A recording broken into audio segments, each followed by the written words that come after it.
For generations, long before the Grand Canyon became a national park and decades before a mysterious newspaper story captured public attention, the Hopi people preserved an extraordinary tradition. They spoke of a world beneath the canyon. Not a symbolic underworld or a place reached after death, but vast underground chambers where their ancestors once lived, and where mysterious beings were said to have existed long before the present world began. According to the Hopi, these beings were tall, covered in hair, and lived deep beneath the canyon. They were remembered not as monsters or legends, but as part of the oldest history passed down through the Bear clan for countless generations. Then, in April of 1909, an Arizona newspaper published a story that sounded strangely familiar. A government-sponsored explorer claimed he had discovered a hidden cave carved into the walls of the Grand Canyon. Inside were underground chambers, preserved mummies, unusual artifacts, and inscriptions unlike anything archaeologists had ever documented in North America. The story quickly spread across the country. Then it disappeared. More than a century later, one question remains. Was the newspaper describing an elaborate hoax? Or had it stumbled onto the same underground world the Hopi had been describing all along? Today we're examining the historical records, the Hopi oral traditions, and the events surrounding one of the most debated stories ever connected to the Grand Canyon. To understand why the 1909 Grand Canyon story continues to fascinate people more than a century later, we have to begin much earlier, long before explorers mapped the canyon, long before archaeologists surveyed its cliffs, and long before the Arizona Gazette published its famous article. The Hopi were already telling a story about what existed beneath the canyon. For the Hopi, this was never simply a legend. It was part of their history. Their oldest oral traditions describe humanity passing through a series of worlds before arriving in the one we know today. According to those traditions, the present world is not the first. Earlier worlds ended through great catastrophes, and each time the survivors were guided to safety before eventually emerging into a new age. That emergence is one of the foundations of Hopi belief. The place where it happened is known as the Sipapu, a sacred opening through which the ancestors entered the present world after living below the earth. Unlike many creation stories found around the world, the Hopi tradition speaks of a real place connected to the landscape of northern Arizona, not simply a symbolic heaven or spiritual realm. But what makes the tradition especially intriguing is what the ancestors were said to have encountered before that journey was complete. According to the Bear clan, whose oral history has preserved many of the oldest Hopi traditions, there were already beings living beneath the earth. The Hopi called them the ant people. Despite the name, the descriptions do not resemble ordinary ants or insects. They are remembered as intelligent beings who lived inside underground chambers and possessed knowledge of the world below the surface. During times of catastrophe, they sheltered the ancestors, protected them, and helped them survive until it was safe to emerge again. Some traditions describe them as taller than ordinary people. Others remember them as being covered in hair. And nearly all agree on one important detail. They lived beneath the canyon. For generations, these accounts were preserved through oral tradition, passed carefully from one generation to the next, long before they were ever written down by anthropologists or historians. They remained part of Hopi cultural memory without any connection to newspapers, archaeology, or government expeditions. Then, in the spring of 1909, a newspaper published a story that sounded uncannily familiar. Before we continue, if you enjoy documentaries that explore forgotten history through historical records, archaeology, and indigenous traditions, consider subscribing. It helps the channel and allows me to keep researching stories like this. Because the report published in Arizona that year didn't just describe an ordinary cave, it described an underground world that seemed strangely similar to one the Hopi had been talking about for generations. On the morning of April 5th, 1909, readers of the Arizona Gazette opened their newspaper to what would become one of the most controversial stories ever connected to the Grand Canyon. The headline described an extraordinary archaeological discovery. According to the article, a man named G.E. Kincaid, who identified himself as an explorer working on a government-sponsored expedition associated with the Smithsonian Institution, had discovered a hidden cave carved high into the walls of the Grand Canyon. The entrance, the newspaper reported, could only be reached by boat along the Colorado River because it sat hundreds of feet above the waterline on an almost vertical cliff face. What caught people's attention wasn't simply the location. It was what Kincaid claimed to have found inside.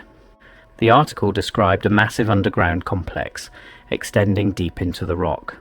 A long central passage reportedly stretched for more than 1,000 feet, with dozens of chambers branching off in every direction. Some rooms were said to contain carefully stored grain that had somehow remained preserved. Others held pottery, copper tools, weapons, and carved objects, unlike anything archaeologists had associated with the ancient cultures of the American Southwest. Then the report became even stranger. Kincaid described discovering several mummies seated rather than laid flat, carefully wrapped and preserved inside the chambers. Nearby were statues and carved figures that, according to the article, appear to resemble artistic styles more commonly associated with Egypt or Asia than with prehistoric North America. The walls themselves were reportedly covered with symbols and inscriptions that neither Kincaid nor the expedition's archaeologists could identify. They measured what they could, photographed portions of the site, and continued documenting the chambers over multiple visits. Only 4 days later, on April 9th, the Arizona Gazette published a second article expanding on the discovery. Rather than treating the first report as a joke or a rumour, the newspaper presented additional details about the expedition, the layout of the cave, and the remarkable collection of artifacts said to be waiting inside. To readers in 1909, the story sounded less like fiction and more like the announcement of a discovery that might completely reshape the history of the American Southwest. But then, something unusual happened. The story simply stopped. No photographs of the chambers were ever published. No artifacts appeared in museums. No scientific report followed. And the expedition that had supposedly made one of the greatest archaeological discoveries in American history seemed to vanish almost as quickly as it had appeared. That disappearance would become just as mysterious as the cave itself. As interest in the Arizona Gazette story grew, researchers began asking what seemed like the obvious question. If this expedition really happened, where were the records? The newspaper had identified the explorer as G.E. Kincaid and stated that the work was connected to the Smithsonian Institution through an archaeologist identified as Professor S.A. Jordan. If one of the greatest archaeological discoveries in American history had actually taken place, there should have been photographs, excavation reports, correspondence, museum records, or at the very least an official acknowledgement that the expedition had occurred. Instead, researchers found almost nothing. Over the years, historians and independent investigators searched for documentation that could confirm the expedition described in the newspaper. The Smithsonian has consistently stated that it has no record of G.E. Kincaid being employed by the institution, no record of Professor S.A. Jordan connected to the expedition, and no record of artifacts matching those described in the Arizona Gazette articles. For many historians, that was enough to dismiss the story as nothing more than an elaborate newspaper fabrication. But others argued that the situation was not quite so simple. The newspaper itself was real. The April 5th and April 9th editions unquestionably existed, and researchers have verified that both articles were genuinely published in 1909. The mystery was never whether the newspaper printed the story. The mystery was whether the events described in those articles actually occurred. That distinction is important. During the late 19th and early 20th centuries, newspapers occasionally published sensational stories alongside ordinary reporting. At the same time, legitimate archaeological discoveries were also being announced through newspapers before formal scientific papers appeared. Simply appearing in print did not automatically prove a discovery, but neither did it automatically disprove one. Then researchers noticed another detail. Only 3 years before the Arizona Gazette story appeared, the Antiquities Act of 1906 had become law, giving the federal government authority over significant archaeological discoveries made on federal land. The Grand Canyon was already under federal protection, meaning that any major discovery there would have fallen under federal oversight. The Smithsonian frequently worked with government agencies on archaeological investigations during this period, making the newspaper's reference understandable within the historical context, even though no expedition records have been publicly confirmed. Decades later, researchers continued looking for additional clues. Some reported finding scattered references to a man named G. E. Kincaid in unrelated historical records, suggesting that a person by that name may have existed. Others pointed to gaps in archival collections from the period, although missing records can occur for many ordinary reasons, including incomplete preservation, cataloguing errors, or simple loss over time. None of these findings by themselves confirm the Grand Canyon expedition described in 1909. So more than a century later, the story remains suspended between two possibilities. Either the Arizona Gazette published one of the most detailed archaeological hoaxes of its time, or it reported on an expedition whose full history has never been recovered. And that uncertainty becomes even more intriguing when the newspaper's description is placed beside something that had existed long before 1909. The Hopi traditions had already been describing underground chambers and unusual beings beneath the Grand Canyon for generations. Long before anyone claimed to discover a hidden chamber inside the Grand Canyon, the Hopi had already been telling a remarkably similar story. For generations, Hopi elders passed these traditions from one generation to the next through their clan system. Unlike written histories that can disappear with time, Hopi knowledge survived through continuous oral transmission, carefully preserved by elders whose responsibility was to remember and teach the history of their people. Among the oldest of these traditions is the story of the Ant People. To someone hearing the name for the first time, it sounds almost mythical, but the Hopi descriptions are far more detailed than the name suggests. The Ant People were not remembered as ordinary insects or imaginary creatures. They were described as intelligent beings who lived beneath the earth inside underground chambers. During times of great catastrophe, when earlier worlds were destroyed, these beings sheltered the ancestors of the Hopi, providing protection until it was safe to return to the surface. According to the Hopi emergence tradition, humanity eventually came into the present world through the Sipapu, a sacred opening that marked the transition from the underground world to the one we know today. What makes these traditions especially interesting is that they describe the underground world as a real place rather than a symbolic one. The stories speak of chambers beneath the land, long migrations through underground passages, and guides who already knew those hidden places before the Hopi ancestors arrived. To the Hopi, these accounts were part of their history and identity, not simply stories created for entertainment. Anthropologists have generally studied them as elements of Hopi cosmology and religious tradition, while many Hopi continue to regard them as sacred teachings. Then there are the descriptions of the beings themselves. Different versions of the tradition contain different details, but some themes appear repeatedly. Several accounts describe them as larger than ordinary people. Others remember them as being covered in hair, and nearly all agree that they belong to the underground world beneath the canyon rather than the villages built later on the mesas. By themselves, these traditions would simply be an important part of Hopi cultural history. But when placed beside the Arizona Gazette story, the similarities become difficult to ignore. A newspaper describes hidden chambers deep inside the Grand Canyon. The Hopi describe an underground world beneath the canyon. The newspaper reports preserved remains and unexplored passageways. The Hopi remember ancient beings who lived below the surface long before the present age. None of those parallels prove that the newspaper story was true. They do not prove that the cave existed exactly as it was described, but they do raise an important historical question. Could two completely different sources, one a newspaper published in 1909 and the other an oral tradition preserved for generations before that, be pointing toward the same place? That question becomes even more intriguing when we look at the canyon itself, because the Grand Canyon is not a single open valley. It is a landscape filled with extensive natural cave systems, especially within the Redwall limestone formation.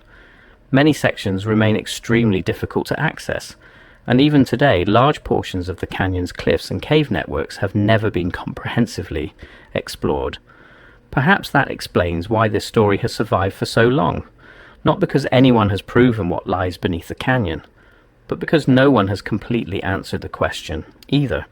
And more than a century after the Arizona Gazette published its extraordinary report, the Grand Canyon still keeps its deepest places remarkably well hidden. More than a century has passed since the Arizona Gazette published its remarkable story. During those years, countless books have been written about the Grand Canyon.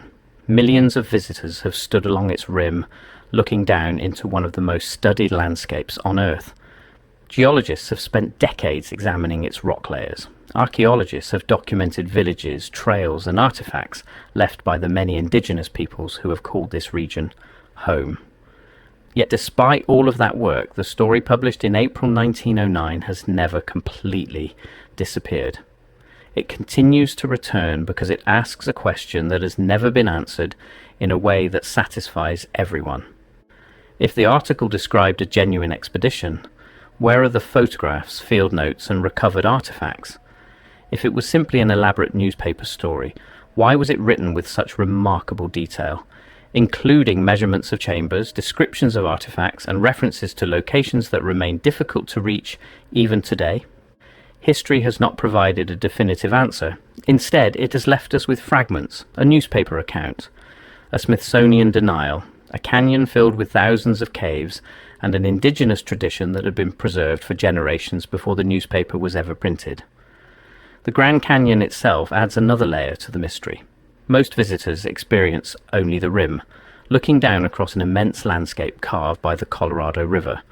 But beneath those towering cliffs lies an intricate world of natural caves, hidden ledges, narrow passages, and rock formations created over millions of years.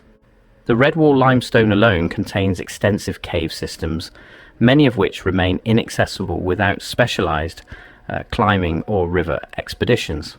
Even today, much of that underground landscape has never been fully explored or mapped in detail. That does not prove the cave described in 1909 exists, but it does remind us that the canyon is far larger and far more complex than most people imagine. Then there is the Hopi perspective. In the year 2000, the Hopi Cultural Preservation Office issued a statement concerning sacred places within the Grand Canyon. Rather than encouraging further exploration, the statement emphasized that certain locations inside the canyon are spiritually significant and are not appropriate for public investigation.